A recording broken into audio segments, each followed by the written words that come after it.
within 12 months, the war will end and Israel will win. Okay, forget about the second part, but let's take the first part. Within 12 months, the war will end. Why is Ron Dermer, the man who is supposed to play by the timeline of Benjamin Netanyahu, constantly delay? He was criticized by the families of the prisoners of war many times, saying that the man constantly delays, he has no action plan.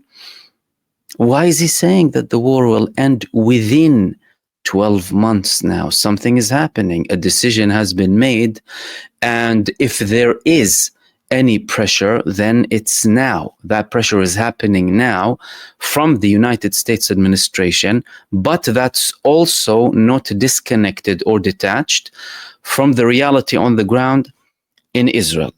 Ron Dermer is saying within 12 months, meaning it could happen anytime from now up until 12 months. However, others in Israel, top figures in Israel, are saying that Benjamin Netanyahu actually wants to end the war up until October. We'll get to that in a second. But before we get to that, why are they saying within 12 months and October, and what does that mean? They're clearly preparing the ground for a ceasefire that could begin. It potentially wouldn't be declared as an all-out ceasefire. However, it will eventually lead to the end of the war. This is something that Benjamin Netanyahu and everyone close to Benjamin Netanyahu used to refrain from quoting, refrain from saying. Now, this official is quoted as a senior security official in the state of Israel. This was also published by Israel Hayom, saying that this is Netanyahu's deadline to end the war.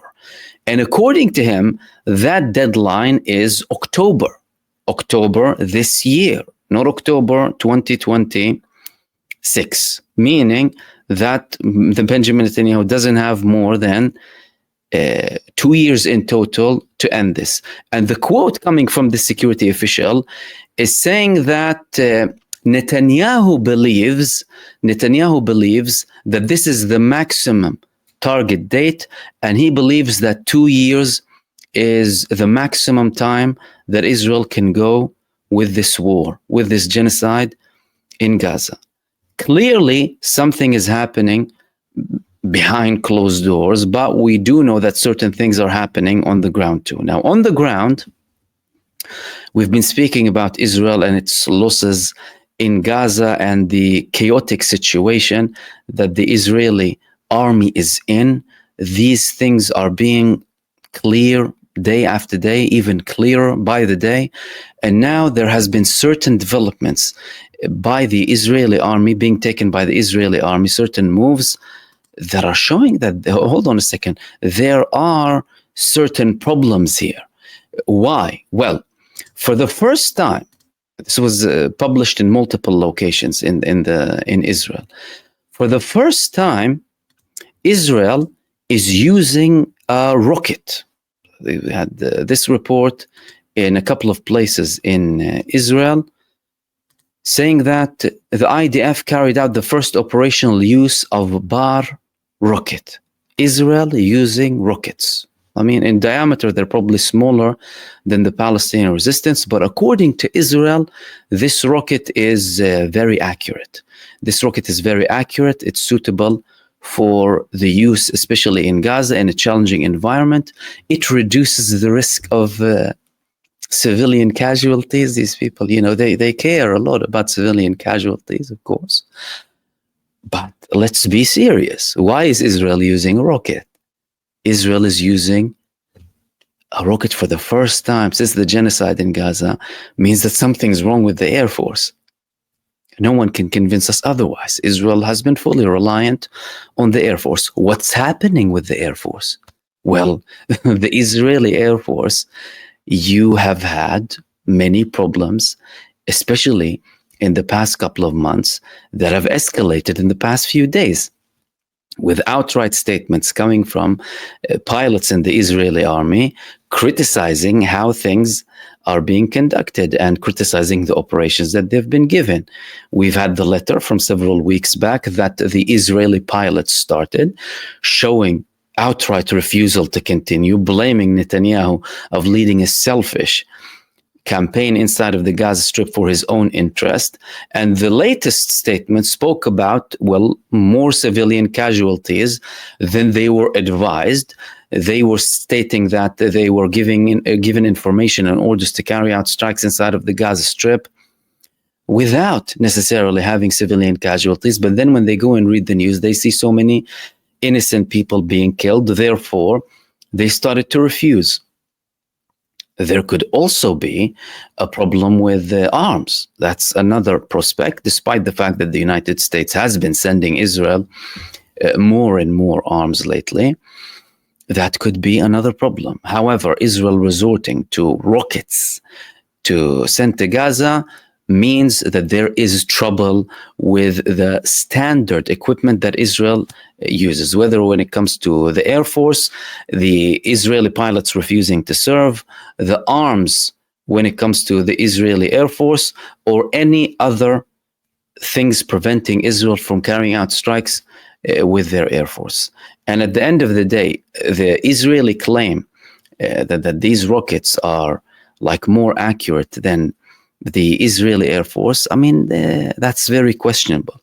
At the end of the day, the Israeli Air Force, they have the capability to carry out very accurate strikes. And that's another thing that proves how guilty they are, by the way, by targeting so many innocent civilians in Gaza. Because if Israel wants to carry out targeted assassinations, they can. Like the targeted assassinations in Iran and in other locations too. When they want to kill one individual, they can kill them without necessarily having too much damage surrounding them. But the campaign in Gaza is, of course, a deliberate genocide, deliberate destruction. Therefore, they were landing bombs left, right, and center. So that's a problem.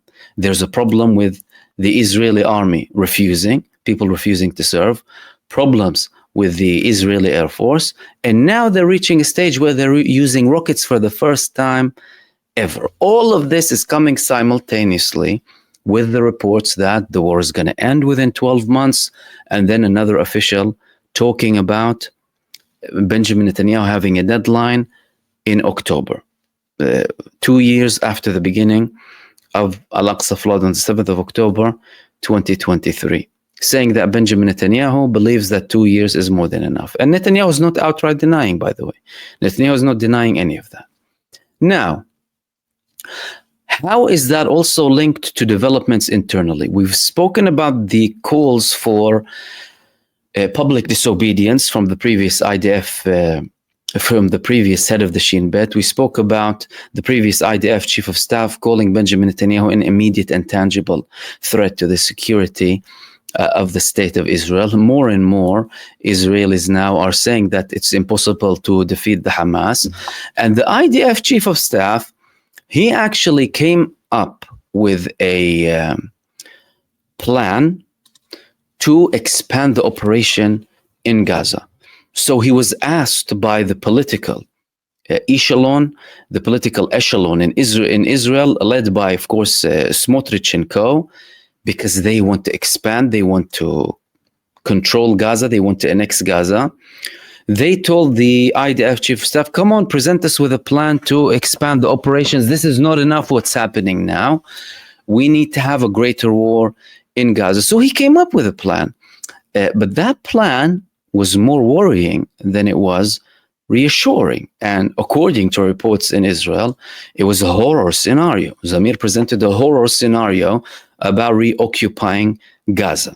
And then a political source they're quoting here is trying to scare, saying IDF is again trying to scare who? The political leadership inside of the state of Israel.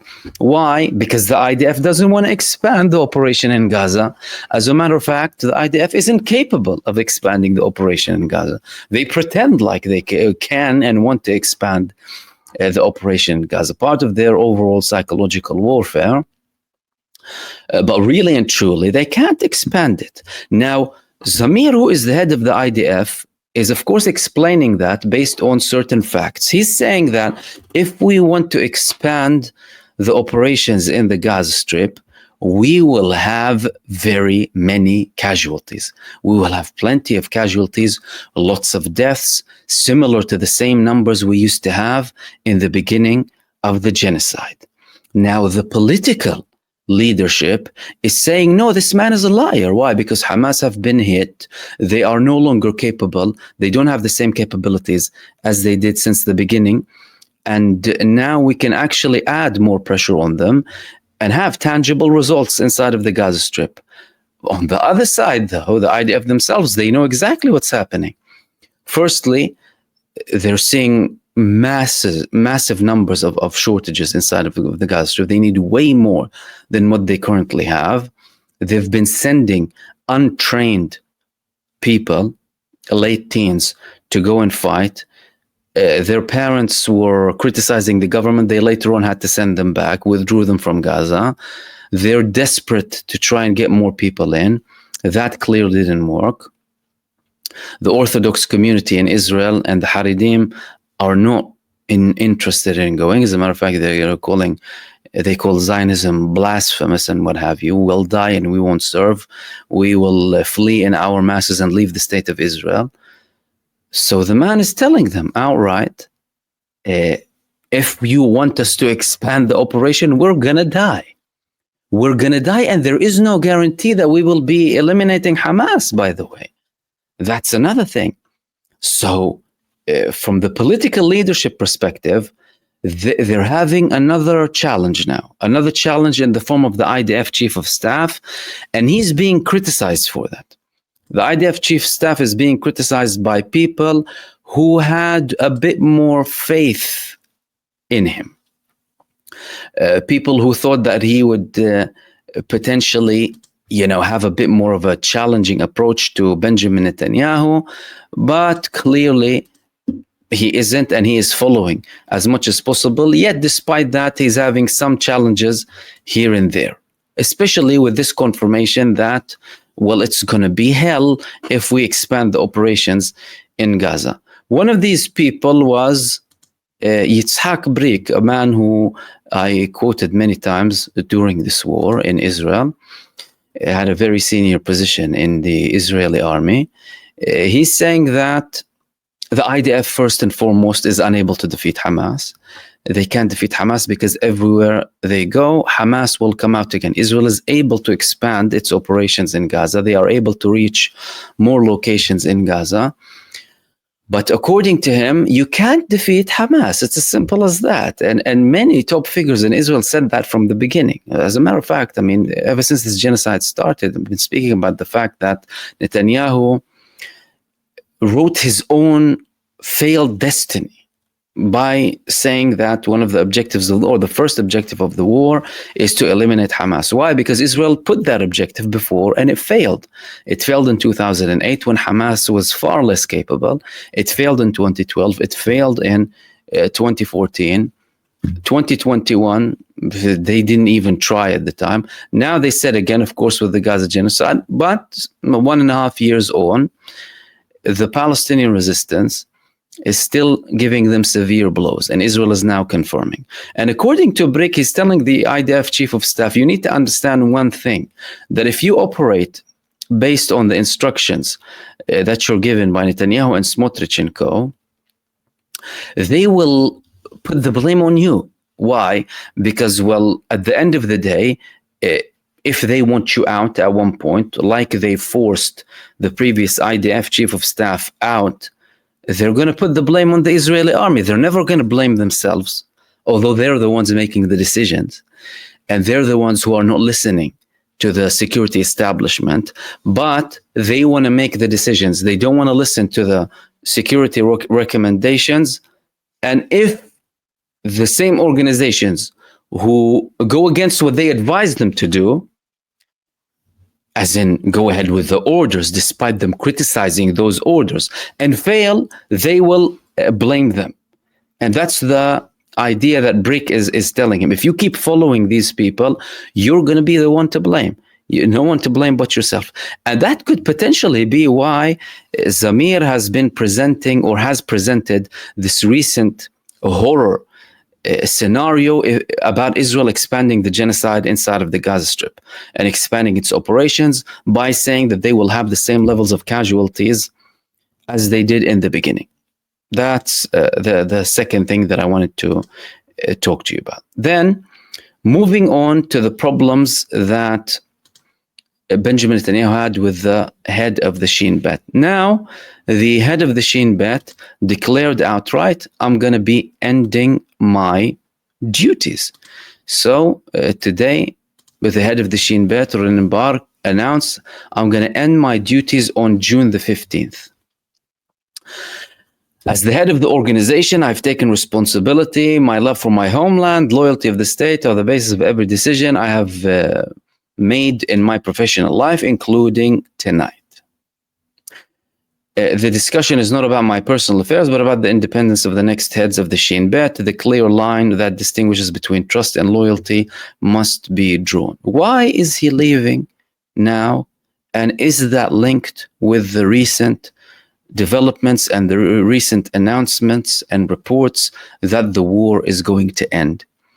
Did Ronen Bar have it or set as a condition to his resignation that Israel needs to finish the war or at least have a declaration? Could be. Why? Because, well, he previously said, I'm not going to resign and I have legal basis for my decision.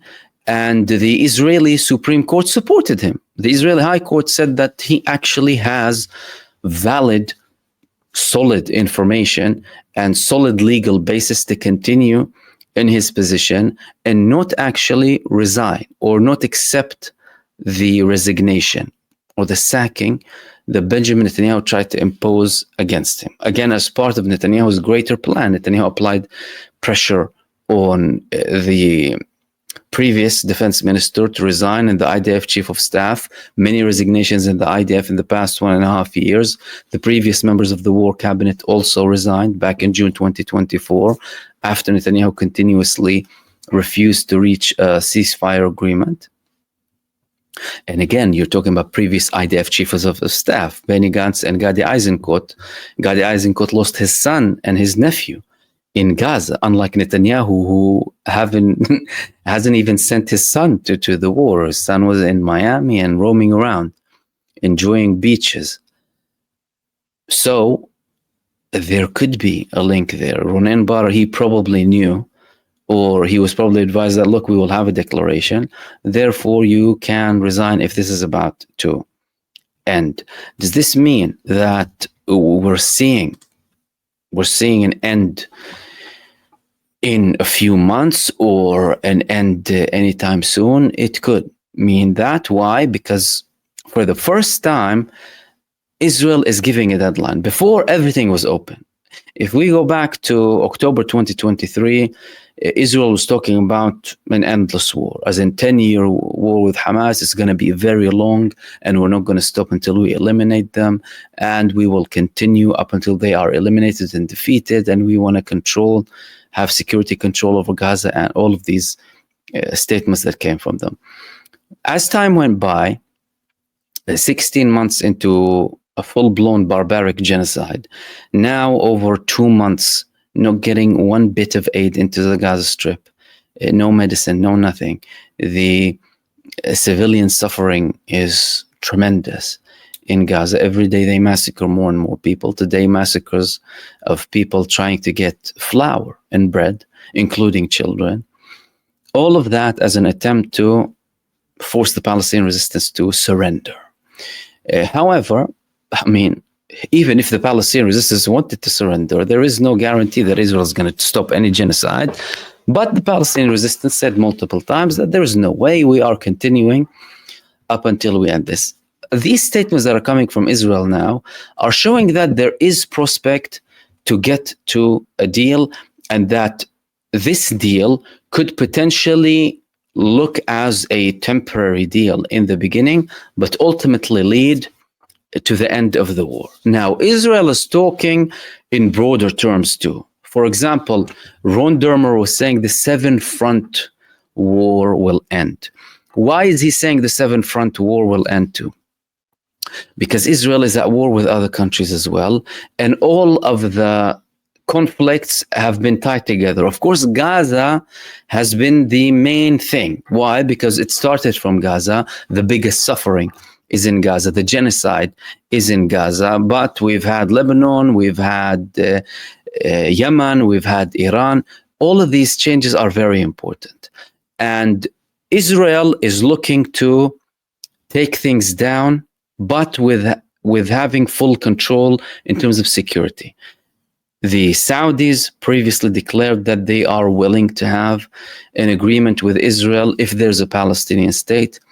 Afterwards, there were reports that, oh, hold on a second, Saudi Arabia is actually willing to have an agreement even if there is no Palestinian state, but so long as Israel has a ceasefire with Gaza. Saudis later on denied.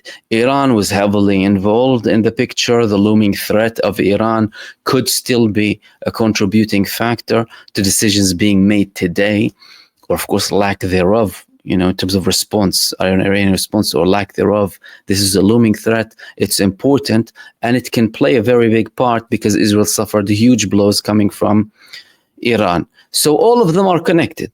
And if the situation in Gaza tones down, the other fronts, despite them having their own special elements and then it's their own unique situation, they have a very high likelihood of coming down too. Because if we take as an example Yemen is a front that has been open purely for Gaza. So Ansarullah declared many times, and still do, that their attacks are there to stop the genocide in Gaza and lift the blockade of Gaza. And once that happens, they stop. And indeed, they have, like we have seen when the recent ceasefire took effect. However, when Israel decided to breach that ceasefire, they started to attack again.